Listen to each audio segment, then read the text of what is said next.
তো hey guys, good morning and welcome back to my channel. কেমন আছো তোমরা সবাই? আশা করি তোমরা সবাই ভালো আছো, সুস্থ আছো, আর আমরাও কিন্তু ভালো আছি আর সুস্থ আছি। আজ হলো সোমবার, আর সোমবার সকাল, মানে সকাল বলতে কি এখন ভোর, এখন 2:30 বাজে।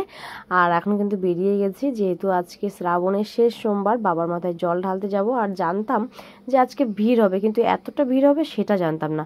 কারণ 2:30টার সময় বাইরে বেরিয়ে আমি ভাবছি এখন হয়তো কেউ যাচ্ছে না, এখন যাচ্ছি। তো বাইরে একবার বেরিয়ে দেখলাম পুরো লাইন লাইন পড়ে গেছে রাস্তা দিয়ে। দেখো, তোমরা দেখলেই বুঝতে পারবে কি পরিমাণে গাড়ি সারা রাস্তা। এই দেখে আমি আরো অবাক হয়ে গেছি, হচ্ছে তাহলে আজকে মানে কখন জল ঢালবো আর কখন বাড়িতে আসবো। আর বাবাই তো অলরেডি বাড়িতে ঘুমিয়ে আছে, আর আমি, ভাই আর বোন 3জনে বেরিয়ে যাচ্ছি। যেহেতু আজকে 2:30টার সময় যাচ্ছি, রাত থাকতে চলে যাচ্ছি, আর ভাইও বললো ভাইও যাবে, তো এই জন্য একসাথে 3জন মিলে বেরিয়ে পড়লাম। কিন্তু বেরিয়েতে পড়লাম আধা রাস্তায়, মানে আর আমি মন্দিরে পৌঁছাতে আর হয়তো 4 মিনিট কি 5 মিনিট টাইম লাগবে। কিন্তু এদিকে দেখছি রাস্তায় ভীষণ পরিমাণে জ্যাম হয়ে গেছে, মানে গাড়ি আর ওইদিকে একটাও যাচ্ছে না। যেহেতু সবাই এই অনেক দূর থেকে এই বাঁক কাঁধে করে বাবার কাছে যাচ্ছে, এবার এত পরিমাণে ভিড় জমে গেছে, গাড়ি যাবে নাকি তারা সব হেঁটে যাচ্ছে তারা যেতে পারবে। তো এই জন্য এখানে তো মিনিমাম 1 ঘন্টা থেকে 1.5 ঘন্টা এই জ্যামেই আটকে গেছি, এখানেই দাঁড়িয়ে আছি। তারপরে ভাবছি হয়তো আর পুজোটা দেওয়া হলো না, কখন যে দেবো তারা হয়তো সন্ধে হয়ে যাবে। এই করতে করতে অলরেডি ওই 2:30টার সময় বেরিয়ে 4:30টার সময় মন্দিরে পৌঁছেছে। আর বাড়ি থেকে কিন্তু আমাদের বাড়ি থেকে বেশিটা টাইম লাগে না, ওই গাড়িতে করে যেতে টাইম লাগে হয়তো 15 মিনিট টাইম লাগে।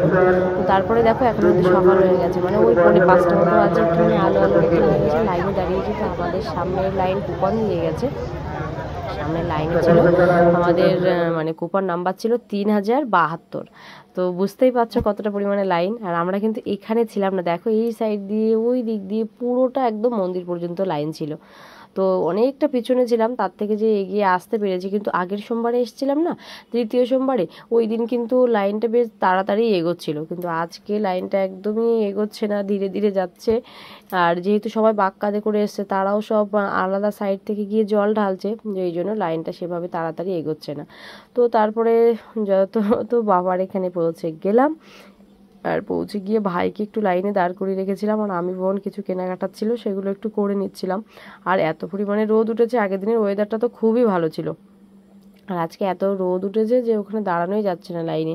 তো কিছুক্ষণ ভাইকে দাঁড় করিয়ে দিচ্ছি, কিছুক্ষণ আমি, কিছুক্ষণ বোন, এইভাবেই সবাই ভাগ ভাগ করে একটু ম্যানেজ করে নিচ্ছি। তো নিয়ে অলরেডি দেখো এদিকে কিন্তু পৌঁছে গেছি। আর একটুখানি ওই যে দেখতে পাচ্ছ মন্দির, আর একটুখানি পৌঁছে গেলেই কিন্তু আমরা পৌঁছে যাব। আর বাঘগুলো কি সুন্দর করে সাজিয়েছে, সবাই অনেক দূর থেকে এসছে, আর বাঘগুলো দেখলেই চোখ জুড়িয়ে যাচ্ছে। আর সবাই হেঁটে হেঁটে এসছে, তো অনেক দূর থেকে সব এখানে এসে রেস্ট নিচ্ছে। আর এদিকে দেখো লাবণীর মুখটা তো অলরেডি শুকিয়ে গেছে, অনেক করেছে তো ঘুম পাচ্ছে। কারণ কালকে সারা রাত না ঘুমাইনি, যেহেতু ভেবেছিলাম কি যদি একবার ঘুমিয়ে পড়ি তাহলে আর ঘুমও ভাঙবে না, উঠতে উঠতে একদম সকাল হয়ে যাবে, তখন আর কি করে যাব। আর যেহেতু আজকে শেষ সোমবার, তো একটু করুন তো টাইম লাগবে, আর ওখানে একটু ভিড়ও হবে, এই জন্য আর রাতে একটুও ঘুমাইনি। আর একটু ঘুমাইনি বলে একটু শরীরটা খারাপ লাগছিল। তো তারপরে বাবার মাথায় জল ঢালাও কিন্তু কমপ্লিট হয়ে গেল, হয়ে কিন্তু এদিকে বাড়ির পথে উদ্দেশ্য হয়ে গেছি। আর তখনও মানে যখন জল ঢেলেছি ওই 8টা 10-15 বাজে। তারপরে কিছু খাবার দাবার কেনাকাটি ছিল, সেগুলো করে বাড়ির দিকে চলে আসলাম। তখন কিন্তু অলরেডি 9:30 বাজে, তখনও দেখি সবাই যাচ্ছে। আর বাড়ি এসেই যে আমার পুচকুটা একটু জল ঢেলে নিল। চলো আজকে কিন্তু টাটা।